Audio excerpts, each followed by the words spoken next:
Hello and welcome everyone to We'll Be Right Back, the future of hospitality. On We'll Be Right Back, we interview people from every corner of the service and hospitality industry, as well as representatives from organizations providing relief and resources as we learn how to manage and settle into this new reality after COVID-19. I am your host, Greg Tilton. We are joined today by Michael Friedman. Michael is the co-owner and co-proprietor of Pizza Delicious, a well-known and irresistible pizza spot here in New Orleans. He also serves on the board of the Innocence Project of New Orleans, which does amazing work, so y'all should definitely look into that. We'll talk a little bit more about it at the end. But Michael, thank you so much for coming on the show. Great to be here, giving me something fun to do. Fantastic. So can you intro yourself a little bit, talk about you and Pizza Delicious and being a New Orleanian? Sure. I came down to New Orleans for Tulane University. They gave me a big enough scholarship that I was like, all right, I'll get out of New York. Did my undergrad there. My freshman year was the year before Katrina. So was a pretty, eye-opening experience. And I came back after heading up to New York to Columbia for a semester and I love New Orleans, love being here. Always thought I was just going to head back to New York after college because it was just like too fun to be here, and became a high school English teacher for a little bit. Cut my teeth in the food world, moonlighting at Boucherie, which are my people. I love them. Chef Nathaniel Zimmett, great dude. And he is going strong throughout this whole effort, which is amazing. And he taught me how to cook. I was working there for free at the end of teaching high school English. I ended up working there full time, getting really into cooking and learning a whole lot of stuff, and had come up with the idea for Pizza Delicious back when I got a couple years out of college, I guess, and was just like really into the idea of having New York style pizza in New Orleans, because it's like a pizza desert down here as far as I was concerned. And me and my friend Greg, who I was roommates with, he's from Queens, and we were just always whining and complaining about how bad the pizza was down here. And so we're like, hey, if someone could figure out how to make pizza down here that was good, like we would really love that. And nobody was doing it. We're like, this can't be that hard. We never, which I don't know how I feel about, but it's certainly been a journey. We started this pop-up back in February of 2010, one night a week, Sunday nights only, a few blocks from where we are actually located now in the Bywater. And we had a pay-as-you-go, like a burner cell phone that people called to place their orders in advance. We could only make so many pizzas in a night, and within a few months, it just like totally exploded and was this amazing thing where we went from selling like 30, 40 pizzas in a week or in a day or a night that we ran this thing to like a solid 125, like every time we were open. And we were just like completely blown away by the support. We added a second night. We were working out of this community kitchen space, and we were just like, man, I guess we got to open a restaurant now. and it was amazing. The people of New Orleans have been like so supportive. This community down here in the Bywater has been so supportive, and we opened a brick and mortar back in 2012 now, I guess, in November of 2012, and have been going super strong. It's been getting busier every year. We're making this pizza that we grew up with, that we love so much. Now make kind of homemade pastas, salads, and keep a short menu that we change a lot of the time. It's been an incredible journey with a lot of twists and turns, and man, we are on a real nice twist right now. That is definitely putting it lightly. That actually segues really well into our next question. Can you tell us a bit about the weeks and days leading up to kind of where you are now with, as you know, we're getting into early mid-March, the rumblings of COVID-19 were getting a lot more rumbly, and people were getting more concerned. We were starting to hear more reports from the federal government, local and state officials. And not to spoil too much, but I know that Pizza Delicious is now currently closed. And I would love you to kind of take us a little bit through that timeline. I remember I was getting ready to leave for a trip. My wife is pregnant, and we had kind of outlined, we looked at the calendar leading up to August when she's due, and we were like, we really need to take a vacation for just the two of us. Found some super cheap tickets to Hawaii, and we were like really stoked. And we, the first week of March, the weekend after Mardi Gras, we went to Maui. And I remember leading up to that time, just reading more and more news about the coronavirus, about COVID-19. And I was like, I really hope we get to go on this trip before this all happens. We flew back on March 8th. It was coming. It was like in all of the newspapers, like, getting stuck in Hawaii wouldn't be the worst thing in the world, but I am glad we made it back. And I got back and I was like, we need to start addressing this as a business. And this was still early on. I mean, we're talking like March, I don't know, 9th, 10th or something, where I'm like, hey, we really need to like look at how we're sanitizing things and how we're cleaning things. And we weren't feeling the pressure of it yet. I was like getting the jump on it. I felt like from my mom in New York, who was like a few days ahead of everything. She was like, you really should look at doing like takeout and delivery only. And I was like, yeah, Mom. I was listening to her in the way I always listen to my mom, paying attention, but also totally ignoring her at the same time. and her advice ended up being extremely helpful and kind of like kept us moving at a good clip, I thought, because I was like, this thing's not just happening in New York, right? This is going to be within this whole country in days. And of course, it did happen very quickly. And I think we went from kind of having a meeting about like stricter sanitizing and all that kind of stuff to, I mean, I'm trying to remember the timeline here. Do you remember when the order kind of went into place there? The governor had done it a day or two before St. Patrick's Day. That was like when we had the 250 restriction. I remember this a bit more now. It's like traumatic. I got back from this trip and kind of started out being like, all right, let's like get some more hand sanitizer if we can, and then the stores are all sold out. Let's make sure we're cleaning stuff. Let's call our cleaning supply person and get better grade disinfectant that like works faster. Let's get into a routine this week. I was like, we're ahead of the curve. We've got time to kind of figure this out. Nothing's happening that quickly. And really by the end of that week, you felt more and more pressure to kind of be changing our operation to be safer. Our staff was like starting to get concerned. We had, a few staff members who felt they were in immunocompromised positions and like maybe didn't want to be working anymore. And this was before any like super big news really like came down the pipeline. And by the end of that week, that weekend, when we're usually busy, I remember our managers were really kind of pressuring us. I think we should really do takeout and delivery only. And I was kind of like, I don't know. This past Saturday night, like March 14th, there wasn't a single drop in like dining room sales. I'm like, people are coming out. It's fine. Everything's fine. Even though I knew that it wasn't fine, we need to keep servicing this community. And on that Sunday, the 15th, I remember we decided on our own to do takeout and delivery only, and it felt really crazy to make that decision. But if this is what our team wants, this is what we need to do. It was hard to convince me to make that decision. We're knowingly cutting off so much business, and I was like, but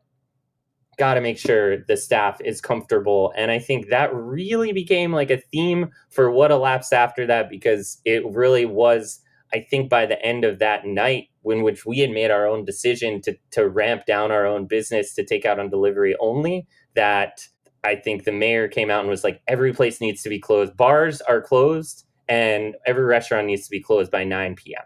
And I was like, whoa.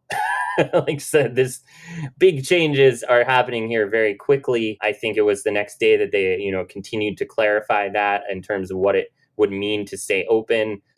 And that just started this next like crazy 2 weeks for us, in which we were reevaluating everything every single day that we were doing. How do we operate?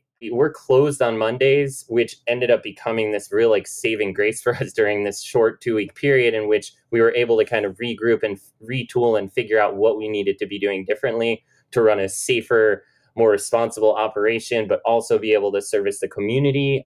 I think Greg and I were completely shocked that restaurants were considered to be essential businesses. I think that was something that we were looking at Spain, France, Italy, and we were like, those places closed all their restaurants. It's only a matter of time. This is going to happen any day. These restrictions for takeout and delivery, this is just happening right now, but like it's coming. It's like, let's just accept and like start accepting that by the end of this week, we're going to be shut down. Let's pare down our inventory. Let's not produce so much. Let's switch the mentality here to kind of this like day-to-day thing where we don't know what tomorrow is going to hold, but let's just try and get through this day. And I think we were completely surprised that we were allowed to stay open in this format. It led to such intense conversations for us because deep inside, I wanted to be shut down.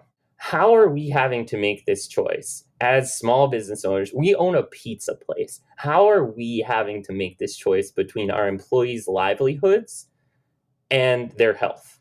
And that just became this conversation that happened over and over again, in which I couldn't believe that we were in this spot. How do we run a business during this time where there are so many unknowns, where the health risk is so unknown, and make this happen so that our employees can continue to have jobs? But is that even the right thing to be doing? To continue to employ people during this time? Like, shouldn't we just be closed like everywhere else? It felt like we were running this like small crisis, like disaster center with our management team in this very small way, in which we were just constantly having this conversation of what can we be doing to make sure this works? How do we reassess our P&L? How do we look at our numbers? How do we figure out how to continue to retool this thing to make it something that can work during this time? I think what we ended up landing on with this was, do the sales work? Is this something that makes sense to continue to do? Is the business there to make this work?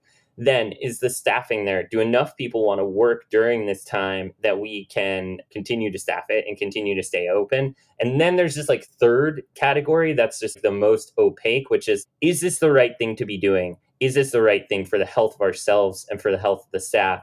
And I have no idea how you assess that, but like it was just something we were constantly trying to figure out. And I mean, what happened in those few weeks was that the demand was there for us. Customers were incredible. There was like a true feeling of gratitude amongst our customers that really made us want to keep doing this as much as we could. I think something that came up for us that we needed to kind of get out there early on and figure out, which was extremely challenging to do, was figuring out, hey, if the restaurant closes tomorrow, what can we do for our staff? Or are we just laying everybody off and we don't have the money to help them? Because I've never thought of our restaurant closing in such a sudden way before. And then I assume that all the money that we pay for insurance all the time is going to take care of that stuff. And we quickly found out it wouldn't. And we were just kind of in this spot where we're like, when the restaurant closes, how much money do we need to save to reopen? How long are we going to be closed? How do we budget for all this stuff? How do we figure this out today? Because we need to tell our employees, because if the government shuts us down, we need to tell our employees where they're at. And if we continue to stay open, we also need to tell them where we're at, because they should know all the information that we know that we're using to make decisions in order for them to understand what decisions they can make. And we told our staff, we're running this right now as an operation that is not about making a profit. This is about keeping you employed. And you have to remember, this is like before they announce any type of support for staff and any type of extra unemployment benefits. So we were just like, if we have to close, we're releasing people into the total unknown, into the maximum $247 a week benefit, right? That sucks. And like we put all the numbers together, and Greg and I were talking like 16 hours a day. We're just like in constant conversation about this. And we kind of figured out we can give our staff 1 week paid if this restaurant closes its doors. And that's what we can do for them. We can continue their health insurance for the next month, because we offer a benefit like that to people who qualify for that. And we're like, we can continue that for a month. And that is kind of the most we can do, because we have to keep the rest of it to be able to reopen, because if we can't reopen, then nobody has jobs. So coming up with that figure, understanding and being comfortable with something that we could do for them, putting that out there for everybody, we literally called every single staff member within the course of a day and a half while we were closed on that Monday to be like, hey, here's what we're working with. Here's how the business is going to operate. You can take this money right now, no judgment. If you want to leave at any point, you can use this 1 week pay as sick pay, as like emergency sick pay. You cannot come to work sick. You're not allowed to. It's the most serious thing. What do you want to do? Do you want to keep working here? Because we don't blame you if you don't. This thing is getting weirder and crazier and scarier by the day. Where are you at? Because we need to know where you're at. We need to know how much staff we have. And then we need to decide if it's worth continuing to operate. That whole experience was so exhausting, but we just kept telling ourselves, this is the right thing to do. This is the most we can do for people, is to be able to not just tell them what we can compensate them, but give them that information, to give them the agency to make their own decisions throughout this whole we have no idea how long this is going to last for.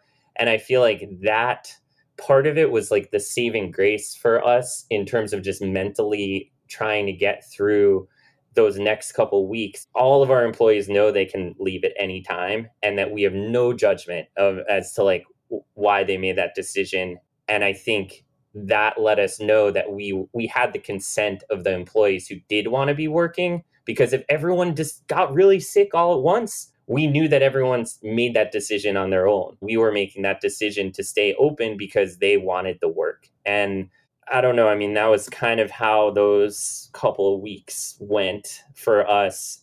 The staff day by day, started to kind of dwindle. I think as more and more news came out, as it became more and more serious, how big of a deal this was, and the numbers really were surging. We operated for 2 weeks like that. First week, we couldn't let people in our dining room anymore. We had our literal front windows of the business open to allow air circulation in, and we were kind of running. And like that was also our window for ordering food, calling in to pick up your food. And it just got tighter and tighter every day in terms of staffing. Halfway through that, we had 3 small staff meetings in which I kind of panicked in the middle of this. I was like, we're not running a safe enough operation. We need everyone in this business to understand that working here, they need to follow all these protocol, because if we're not doing this, we're actually the biggest risk to ourselves. And I think that was something I talked to a couple of people, some friends, people who just really love the restaurant, some doctors who really laid it out for me. And they were like, everyone's freaked out about all the customer interactions. Customer interactions, you can sanitize your hands after you take someone's credit card, right? You can sanitize the pens that you're using, right? And those people are come and go within a few seconds. The biggest risk your staff has is themselves. And that, to me, became this totally scary thing that I was just like, we need to be doing more. We need more, better procedures. We just need people to understand how serious this thing is, to the point where like, I don't care what my employees do outside of work, but actually now I do. Because if they're being irresponsible, if they're not social distancing, if they're not lessening their social circles right now and their activities, they're putting all of us at a much greater risk.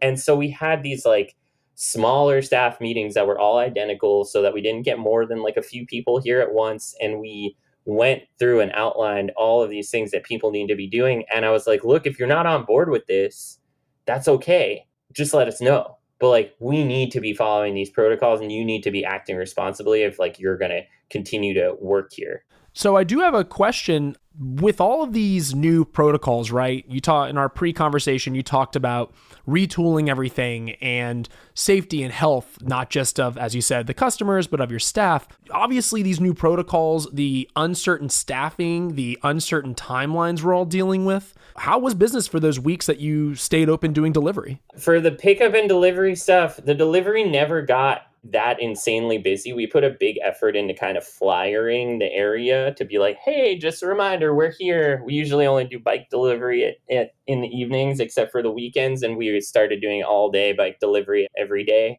It never took off in that big of a way, but the pickup orders, it was so much busier than I could have possibly imagined. I mean, it's not as busy as we usually were, but I know from talking to so many friends and their restaurants that they were super struggling, and it felt pretty crazy. I mean, we kind of had to cut hours in the beginning because we were just like, there's no way that we're going to be able to do 100% of our business. People are not going to be buying beer and wine as if they're eating here. They're going to buy less food because they're getting it to go. All of our beverage sales are going to be out the window. What ended up happening was that I think we pretty much dropped like 20% or so in business. I mean, for this time of year, probably a bigger drop, but I thought we were going to do 50%. I thought we were going to do like 60% at best. And that must have added to the stress of already with your health and safety concerns. Like you were saying, I mean, you're now thinking about it two different angles, and now you have this constant flow of people. I mean, that for me, all of these people coming to pick up their food is a blessing to us, but it is also a curse. We were just like looking outside the restaurant at people waiting for their food for our intentionally understaffed operation. We're not kicking the food out fast enough now. We're too busy. And people are kind of like congregating on the streets, and they were good about it. And people were keeping their distance and stuff. But I'm like, this is kind of crazy. This doesn't like look good. And that was a concern for me the entire time. And there's too many people here. Like, this is too much. When in the business world are you ever like, oh, too many customers? Like, it was a totally bizarre experience in that way. But I mean, we're super thankful to all of our customers, who were so down to come out and help us through this time. And it ended up giving a huge boost to the staff, and people were super generous about tipping. And we had put for our staff a 12% auto gratuity on all of the orders during this time, because man, people don't tip the same way. We're counter service. People don't tip the same way that they do for takeout. They usually tip less. Like, we can't have that right now. Our staff needs to get tipped. They're coming to work. They're risking their own health to do this. They need to get a baseline of tips in addition to what we pay them. And people were tipping so much on top of that. And it was amazing. I mean, people were so generous, but it also were like, this whole time we're like, are we just actually part of the problem here? And that something for us ethically was really difficult to think about. You've covered so many of my questions. I love this. That's quite, and I mean this with all sincerity, that's quite a narrative yarn there. It sounds like it was a pretty wild experience. And like so many people, you're having to make so many decisions on the fly with constantly evolving information. And I don't know, I mean, maybe we'll feel differently down the line, but it sounds like to me, you largely made good calls and looks like you really care about your staff and really try to take care of them. And it's funny because you also brought up opening your books, right? I don't know if you had a chance to listen to our first episode, but Barry, one of our co-producers, came on and talked about radical transparency. She adopted a very similar strategy where she basically sat down with the people who work with her. Here are the contracts we have. Here's the income we have. Here's how much runway we have for X number of months. Tell me how we're going to do it. You had these very blunt conversations, and it sounds like people who've been doing that have been seeing a lot of success and a lot of good coordination with their staff. I think that was kind of the idea. It's like, we usually don't talk about profits or loss with our staff. They know when we're really busy. They feel it. We're really busy. I don't know what they usually think about that. The tips are good for them, better for them when we're really busy. And I know it's more work for them. And I know they know when it's slow because they're like, oh, the tips are slower. And I got off a little earlier tonight. I think this whole experience for the entire country is bringing out these things in the cracks that have always been there, that are things that you feel like you should be doing, whether it's healthcare for this entire country. Now it's like, well, everyone can get on Medicaid really easily. How do we do that? How do we get unemployment benefits to be better? How do we do all these things to really like take care of the people that live in this country? And I think for us, this was like happening on a smaller scale. And it was just kind of like, what can we do to really take care of our staff? And that really just meant for us sharing more information to give everyone the agency to kind of be their own advocate here and their own decision maker. It was such a challenge to come up with that information and broadcast it to everybody, the actual physical act of talking about it individually with so many people, because you can't talk about that in a group and expect to get an honest response. You actually should give people the time to like tell you how they feel about it and tell you what they want to do and let you know that they're available. We always try to run our business in that way and try to be available for our employees and try to inform them about things. We really got into it in a way that we're like, we are a business and like, here's how it works. Here's where you fit into this. Every day we're kind of just assessing like, is this business worth operating or not? Because if we're losing money at the end of the week.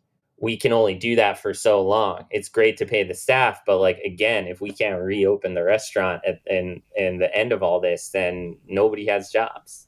I guess my next question for you is this retooling and rethinking your staff numbers and your procedures and even your cleanliness, right? These things are not going to suddenly go back to pre-COVID-19. Some things are really going to change. And you brought up, when do we reopen and how do we reopen? How do we do it deliberately? What does it look like?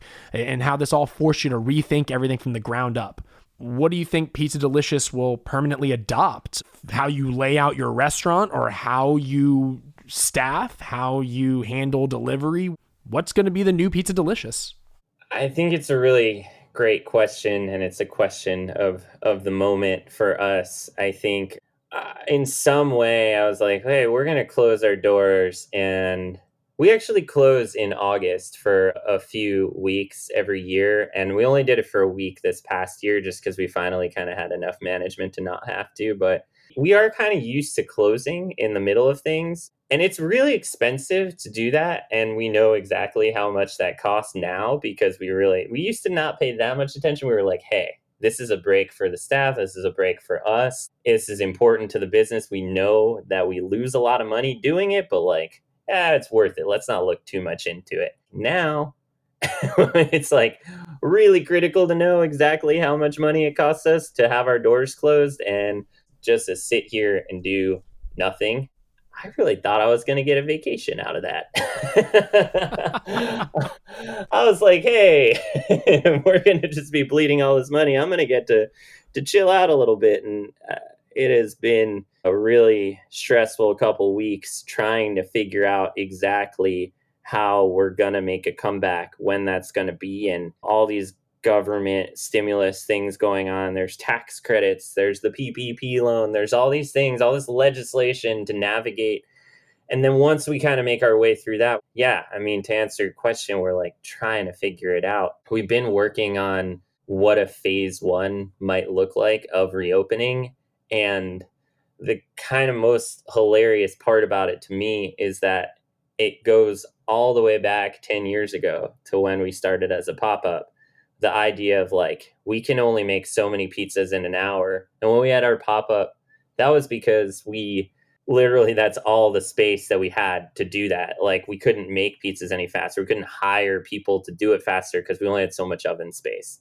Now we've got a lot of oven space. Our whole business is based on volume, but actually to probably bring back staff to safely distance at work, we actually have to decide we can probably only make 20, 25 pizzas in an hour in order to space things out enough. We probably have to do all our food as pre-orders only so that we're not having to contend with any type of rush. We just need like a slower, steadier business, I think, with less people working. And I think that's kind of what we've been figuring out is, hey, if we're only open for dinners and we spend the day taking these kind of pre-orders, our prep team can kind of spread out throughout the entire kitchen space to do prep. And our front of house people might be taking the orders, can use the dining room even. Let's get people far away from each other. And then when we open for dinner, hopefully we can sell all the pizzas that we've made have enough dough to make for that day with a severely kind of reduced staff, with the idea that like people can actually stay further away from each other. The front of house can know exactly what orders are supposed to go out. They're all prepaid. They don't have to deal with payment. They can just kind of be like, okay, great, 4:15. I know this set of people is supposed to arrive. This is the food I need to bring out at this time. And I think the thing that was kind of getting to us before was that we were too busy and we had to staff it with too many people. And by staffing it with too many people, it's not good enough anymore to say, hey, well, it's just, we're going to have to work a little bit on top of each other in the kitchen. I think when we come back, we have to actually run a much smaller operation until more things come up about how to more safely do this. I really enjoyed hearing your story. I think a lot of businesses are facing some of the challenges you're facing, and it's been fascinating hearing how everyone is navigating all of this. I mean, that's really the point of the show. I just really appreciate you sharing all of this and just being so honest. I mean, what really struck me about your story was how early on you were kind of whether it's because you wanted it to be true, almost downplaying it to yourself, right? Never to the point where you really risk your staff, right? You're hearing about New York and you got your mom talking to you and you're like, I don't know. I mean, we're doing fine. People are here. And you allowed yourself to accept the reality and quickly jumped into gear. Thank you. I mean, it makes sense to me in a lot of ways why a lot of places did kind of like shut down. I think business wise, it's like hard to go on just because you might be losing money. But the difficulty level of what we did in those couple weeks was really up there. It's just so challenging to work through all of that. And I mean, I think the thing I would like to say is that the restaurant community here is such a beautiful thing, and the people in this community are so helpful and so supportive always, and have always been here for us when we were getting started and we're figuring out what to do. Barely knew how to run a restaurant. And now that we do know how to do that, those people are still here, and there's always new people in the community. And so many days I was reaching out to so many different people. People were reaching out to me, just check on each other, to just see what everyone else is doing, to see how people are handling this and what ideas they have. And that's continuing through this time when so many of us are closed, and politically as well, to try to get out there and get the government to understand the unique struggles that restaurants are going through right now. And I'm just like super thankful of friends and family, and really also this restaurant community here in New Orleans, who I hope is going to be super resilient in the end here. Thank you so much, Michael. Is there anything else you'd like to add?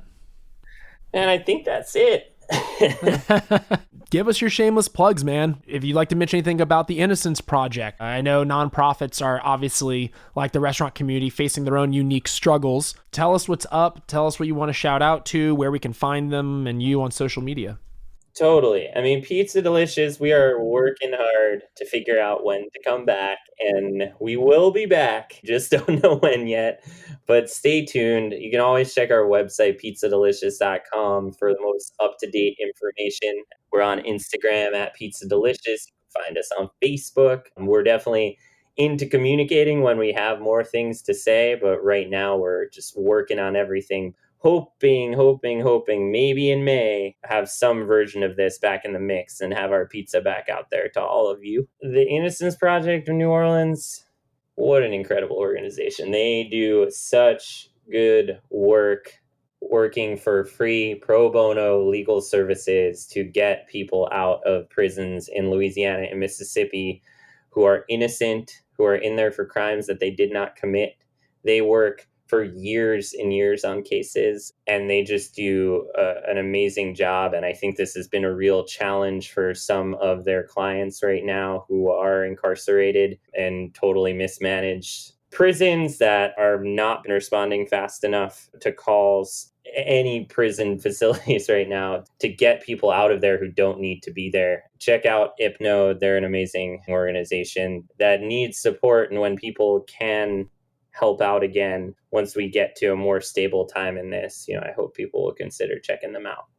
Fantastic. I'll make sure to have all these in the show notes. I'd also like to give a special shout out to Uptown Messenger. They just wrote a great little article about us, helping get the word out about this show and its resources. NOLA Messenger is a group of online newspapers serving the Gentilly, Mid-City, and Uptown communities. Uptown Messenger and its sister sites are updated daily by local reporters. It's free to use, and donations are always appreciated. Thank you, Tyree, for the lovely write-up. And I'd also like to give a shout out. Eugenie McClellan designed our logo. She's a dear friend and a wonderful graphic designer. You should definitely hit her up. I've got a link to her website in the show notes as well. So once again, Michael, thank you so much. Please take care of yourself. Stay safe, stay healthy. I can't wait to have pizza from Pizza Delicious again. Thank you so much for having me. It's been a real treat. All right, man. You take care. All right, you too. Thank you so much for listening to We'll Be Right Back, the future of hospitality. Each episode, we will be highlighting a different organization contributing to the relief effort here in New Orleans. This episode, we would like to highlight Chef's Brigade. Chef's Brigade is a collection of New Orleans restaurants, chefs, and servers feeding healthcare workers and first responders while financially supporting our independent restaurants, culinary talent, and service industry. To contribute to the cause and learn about this amazing initiative, head to chefsbrigadenola.org. We have a link in the show notes. Again, that's chefsbrigadenola.org. We'll Be Right Back is produced by me, Greg Tilton. My co-producers are Barry Schwartz of My House Events and Elizabeth Tilton of Oyster Sunday. Barry and Elizabeth are offering incredible resources and services during this time through their New Orleans-based businesses, as well as collecting and sharing various initiatives by other individuals and organizations. All of these are linked in the show description, so please make sure to check them out. You can follow us on Twitter for the latest updates and to let us know what's up, @RightBackNola. Please also consider leaving a review for us on whatever podcast platform you fancy. It helps us know what you think, and it helps people find the show. Our cover art was created by Eugenie McClellan. Our show's music was produced by Sarisu. We have links to their work in the show notes, so give them some love.